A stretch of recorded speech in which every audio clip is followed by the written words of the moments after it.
Hello, Monetization Nation. Original research is one way to make our content marketing more effective and efficient. It's another way to help build our credibility. In 2018, about half of marketers were using research, and only 3% said their research did not meet expectations. Source, Mantis Research. In today's episode, we'll discuss Michele Linn's journey to become an expert in original research and some of the ways original research can help our businesses. Tectonic shifts are constantly transforming the earth and business, causing destruction and huge growth opportunities. I'm Nathan William, the host of Monetization Nation, where we learn how to leverage business tectonic shifts to transform monetization. Today, I'm joined by Michele Linn. Michele is the co-founder and head of strategy at Mantis Research, a consultancy focused on helping marketers publish and amplify original research. And today, our episode is going to be focused on the power of creating and distributing original research to drive leads and credibility back to our organization. Before starting Mantis, Michele was head of editorial at Content Marketing Institute, an amazing organization where she led the company's strategic editorial direction. She co-developed its annual research studies and wrote hundreds of articles. She is regularly cited as a content marketing influencer and was named one of Folio's top women in media. Thank you so much for joining us today, Michele. Thanks for having me. So to start off, can you share with us something that you are super passionate about? Yeah, so from a marketing perspective, like as you alluded to in the intro, I am really passionate about original research. So I have been in the content marketing space for many years, and I'm always looking for those things that can really make an impact, like right here in 2021. And I'm super excited about original research simply because I think no matter what industry you're in, you can still do something really meaningful that makes an impact, even though there is a lot of noise out there. How about personally? What's something personally you're super passionate about? So I am really passionate about, I have 2 kids at home, and I am really passionate about helping kids try to find their own path and be accountable in this world. I think that there's a lot of opportunities for, kids to be this vibrant part of society. And I'm trying to help kids, help themselves so they can do great things. I love it. I had a boss once who felt that our most important role as parents was to help our kids find their passion and then invest in helping them achieve that passion. And by doing that, we help them find their place in society, because we usually will change the world through that thing that we're really good at and we're really passionate about. That usually is where that'll happen. So as parents, that's how we can make a big contribution. Plus, as we get involved in supporting them, parents supporting our kids in their passion, it helps us build stronger, more connected relationships with our children. Absolutely. All right. Can you tell us about your journey to become one of the industry's leading experts on original research? Yeah, absolutely. So as you mentioned, my journey with content marketing has been a long one. I started out in the product marketing space for about 10 years. I left to freelance back in 2008. And long story short, this is when content marketing was up and coming. And I used content marketing, not even knowing what it was called at the time, to build my own business. And I realized how well it worked to be helpful and educate people. And so then at that time, in 2010, I actually joined forces with Joe Polizzi at CMI. So he was launching CMI. He said, hey, can you, help me launch this new brand I'm building? And so my world became very much, I was doing content marketing and I was teaching people how to do content marketing. So it was a very meta thing that we were doing. We were using what we were learning we were using content marketing to build our brand, which worked really, really well. And so when I left CMI, many years later in 2017, I knew I wanted to help content marketers, but I also knew I wanted to help them in a very specific way. So I thought about what is the best way to break through the noise and what is the best way to be meaningful, right here, right now. And, I really thought about a lot about original research because it was the projects that I enjoyed working on most when I was with CMI, and it was also those projects that where we could make the most impact and we had the best results. So we launched Mantis, Claire McDermott and myself launched Mantis Research so that we could do original research as well as educate marketers on how to do it better so they could all get the benefits, from this tactic that works really well. Yeah, love it. In your career, what is the greatest home run you've hit? I think working for CMI, it was my favorite job. It was just being part of this team that was building something that was so very meaningful. Yes. And just hearing people's feedback throughout the years, thank you for helping me realize what I did and thank you for helping me find my tribe and, for helping me do what I do better. There was a lot, it was just a really special time in my life and a lot of gratification from the people, who were just so grateful that, CMI did what it did. Yeah. So I loved everything about that. Yeah. What a tremendously successful organization. Okay. Tell us about the greatest mistake or a failure that you've had in your career, and what did you learn from that? Yeah. I think that I've been lucky not to have any huge failure, but I've definitely had a lot of failures along the way. And I've made a lot of mistakes, to learn this isn't something that we should do again. One mistake I know we've made early in the days at Mantis is we used to take customer data that they already had and try to tell, we would apply our process to it and try and build reports from that. But one of the mistakes that we realized is that people, when they're creating research questions, they create them in a very leading way. So we no longer, it was definitely a mistake to work with that particular client because we want to feel really, really good and really strongly about that we're creating the most credible research out there. Yep. So we now only take clients who we start working from at the beginning in the strategy phase so that we're creating the best possible findings possible. Love it.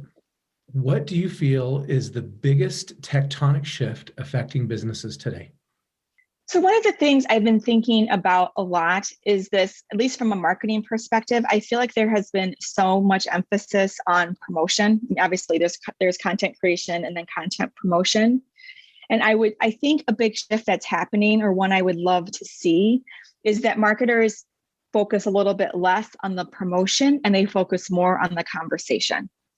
So that they're not constantly trying to get their message out there, but they're really trying to create meaningful conversations and dialogues with people and customers and prospects in their space so they can actually create meaningful products and services and change. I saw this article that David Spinks had written on LinkedIn, and he said, building an audience equals helping people, building community equals helping people help other people. And I thought a lot about that. So I think that this movement towards, not from audience, building an audience to building an actual community is a big shift that I would love to see so that marketers can just be a lot more meaningful. I love that. Talk to me about what you feel is your biggest monetization secret or strategy. Yes. You're not going to be surprised that I'm going to say original research. I think when you do it well, and the caveat is on doing it well, I think that you are going to have a lot of meaningful data and insights that people want.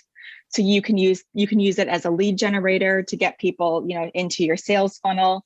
I've worked with clients who have just published research, and because they're that in the industry leader, they've actually they can trace their research to clients coming to them. So I think it just works really, really well.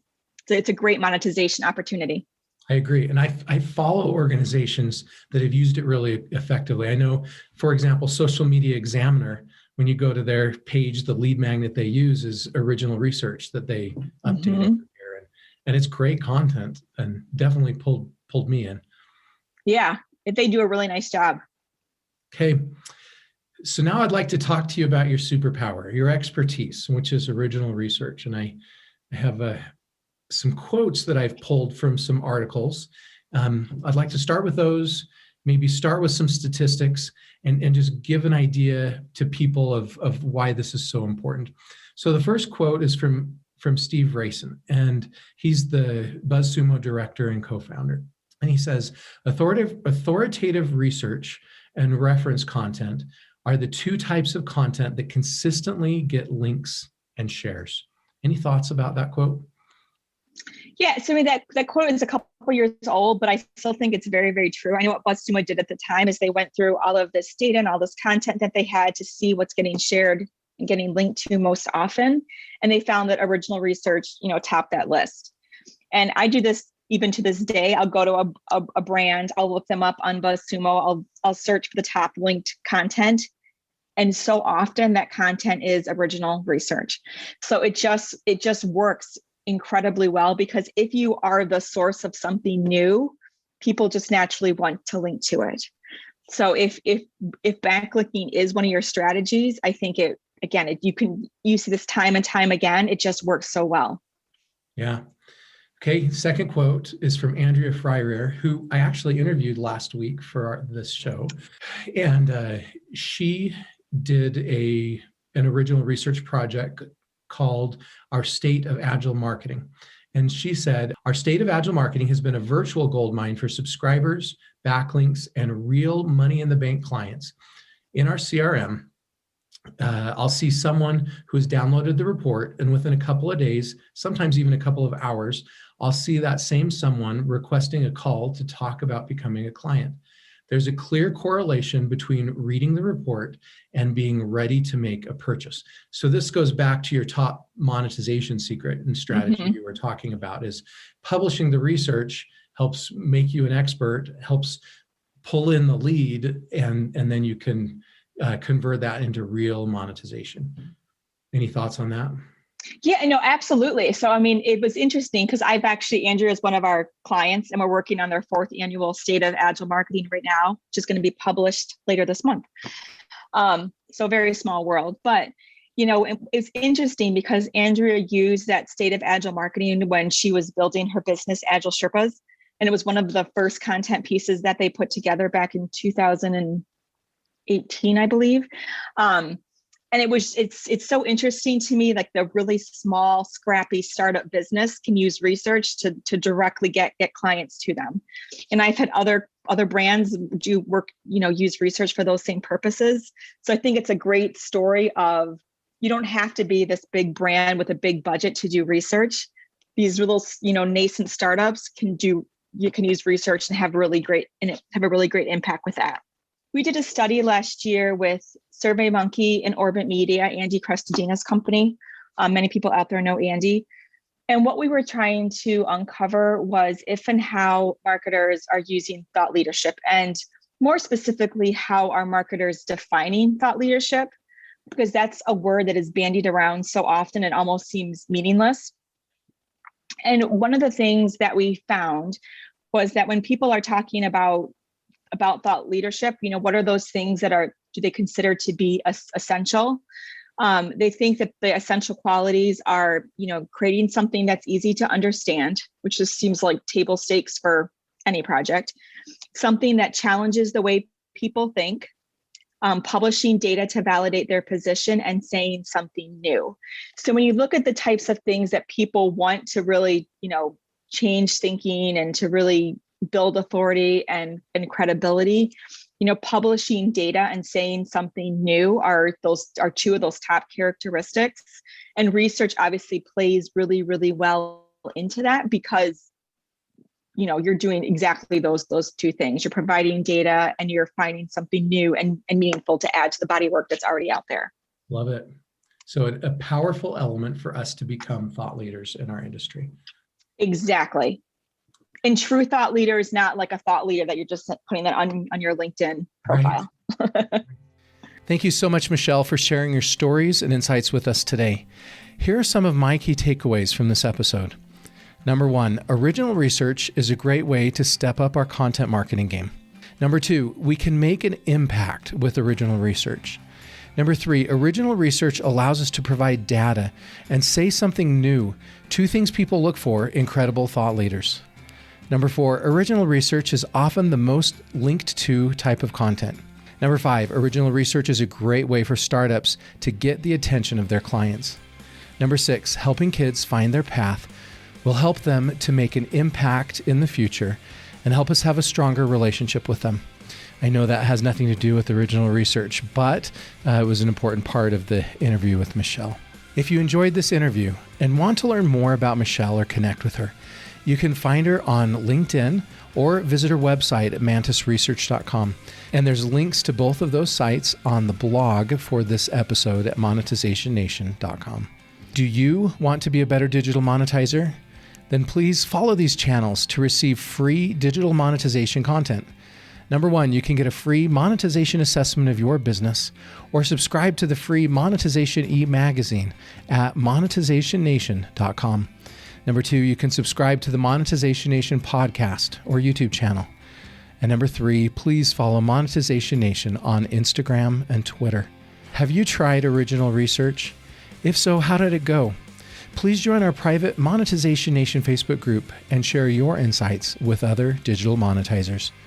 Thanks for joining me for this episode. I wish you success in your original research. Do you want to become a better digital monetizer? To receive great monetization stories and secrets, please go to monetizationnation.com and join free.